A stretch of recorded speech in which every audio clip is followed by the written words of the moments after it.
because you are a professional doesn't mean you are professional. That's his problem. But mainly, it's Dez. Because at some point in time, it comes to be accountable. Mm-hmm. They're paying you a great salary. Show up on time.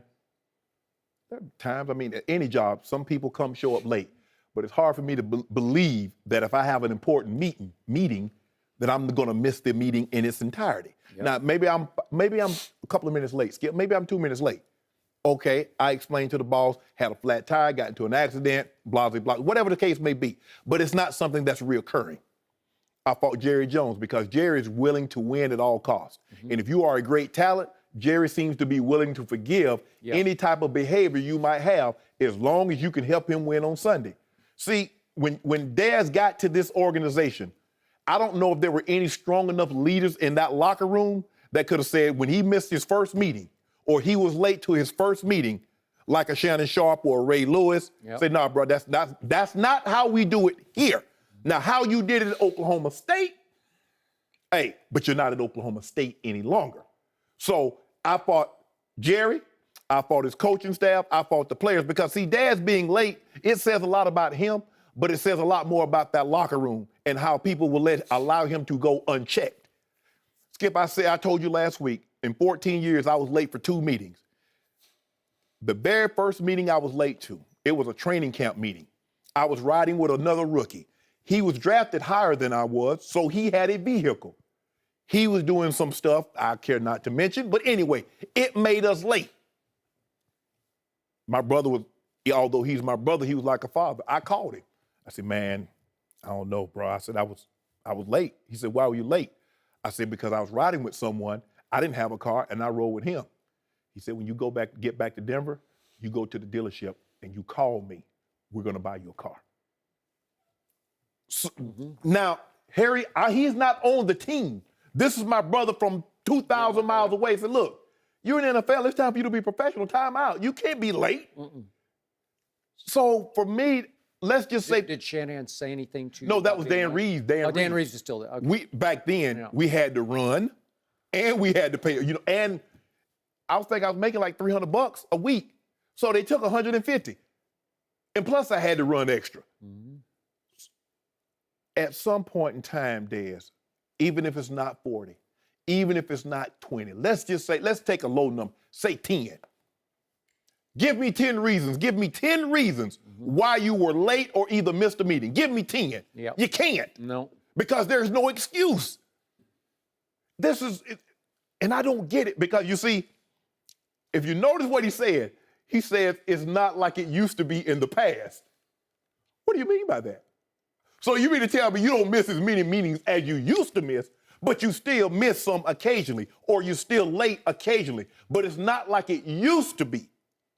See, he said that. He didn't think anybody paid attention to that, but I heard him loud and clear. It's too late now, Skip. It's just like if you get a puppy, you train him. You take him outside, you let him know you're supposed to go take care of your business outside. You don't go in the house. But if you don't do it when he's a puppy, how are you going to discipline and tell him you're doing wrong when he's 3 or 4 years old, when this is always what he's done and this has always been acceptable?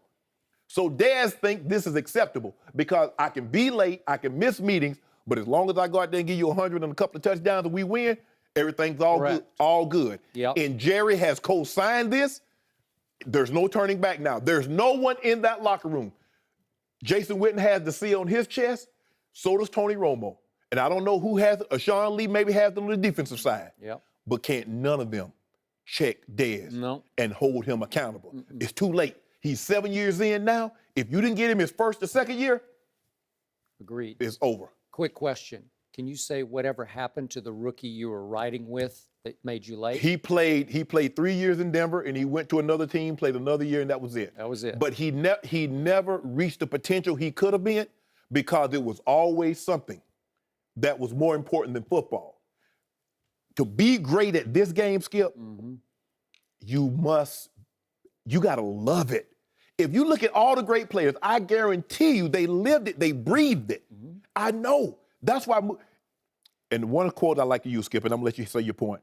I always add, when I talk to college football players or young guys in the NFL, I say, do you know why movie stars normally marry other movie stars?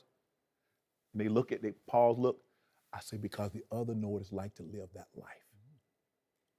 Greats hang around with greats because they know what it means to be great. You just don't wake up one morning and say, you know what? I'm going to be great today.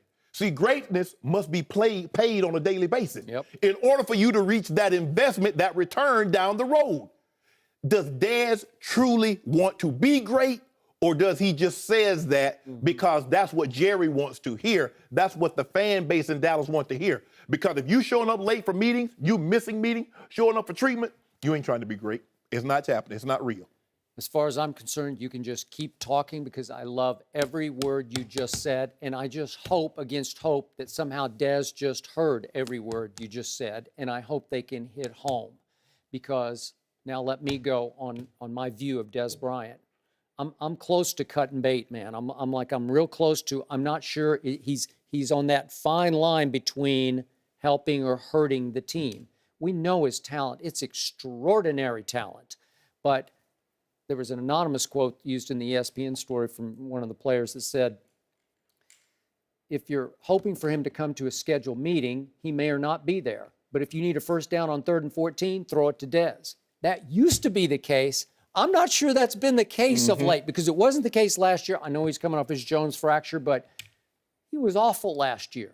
In the opening game, I'm going to bring it up one more time. If he comes down with that touchdown pass that Dak threw him, I think we might be having a different conversation about a 4-0 football team. So I don't want to hear Dez say, I'm America's most hated. No, you're not.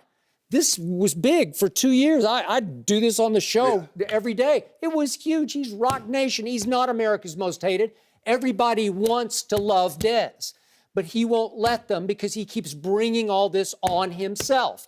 And to Jerry's credit yesterday, he did validate the ESPN story by saying that missing meetings, quote, and the timeliness of the meeting, meaning being late to the meetings, have been Bryant's, quote unquote, #1 issue. Hold on, Skip, before you go any further. So is Dez Bryant calling Jerry Jones a lie?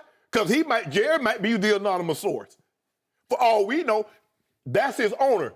Read that. Skip, read that. Because I didn't know. Read that one more time for me. Jerry Skip. Jones acknowledged that missing meetings, quote, and the timeliness of his meetings, meaning being late, have been Bryant's, quote unquote, #1 issue. So Jerry publicly acknowledges this has been an ongoing problem. It's been a routine, repetitive problem that he's just late or misses meetings. The boss. Okay, they have let him get away with it. And then Stephen Jones was asked about it as he left the press box yesterday.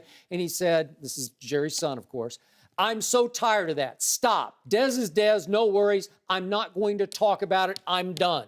That's the attitude that has enabled Dez Bryant to be exactly the losing player that you talked about. And I am sick and tired of it, which is why yesterday for me as a lifelong Cowboy fan was huge, because that team showed Dez Bryant, as he stood right there on their sideline, we can pull this off without you.